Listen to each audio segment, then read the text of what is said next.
Welcome to Mr. Olsen's podcast. The Pilat Dune. A surprise at the sunset. I've always been curious to visit the Pilat Dune.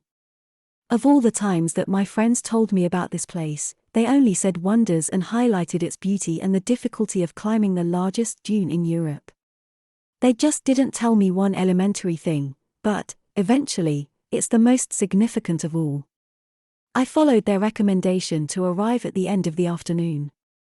At that point, the flow of visitors begins to decrease and the experience becomes more rewarding. When I arrived, I found the crowd descending to leave, which was good news and part of the plan to catch the sunset. And that's what my friends didn't tell me. The experience of being absorbed by a fantastic landscape and by the human environment that was lived there, illuminated by a magical and comforting light. Maybe they wanted to avoid spoiling my surprise, which I appreciate. I was lucky not to find a completely sunny day.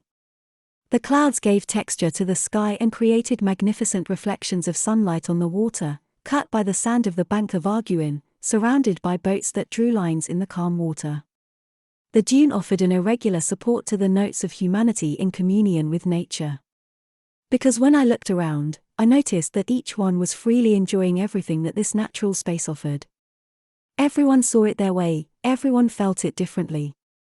Lonely people smiling and looking at the horizon, couples who huddled and looked at each other in silence, groups of friends who popped corks from fresh wine bottles, families who were freed by the emotions of children and adults alike.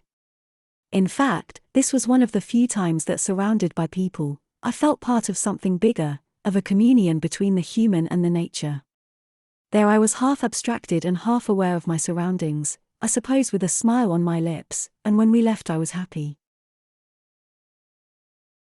The Pilat Dune is made up of 60 million cubic meters of sand and has a height of up to 115 meters and was formed over 40 centuries. It is located in France, in the tourist area of the Bay of Arcachon, in the commune of La Teste-de-Buch, department of the Gironde. You can reach the Pilat Dune on foot, by bicycle, taking the Bayer bus from La Teste-de-Buch or by car. In the article at mrolsen.com you will find a gallery of pictures from the Pilat Dune. Use them freely and visit the profile at unsplash.com. Thank you for listening. This episode narrated by Beatrix, the AI assistant of Mr. Olsen.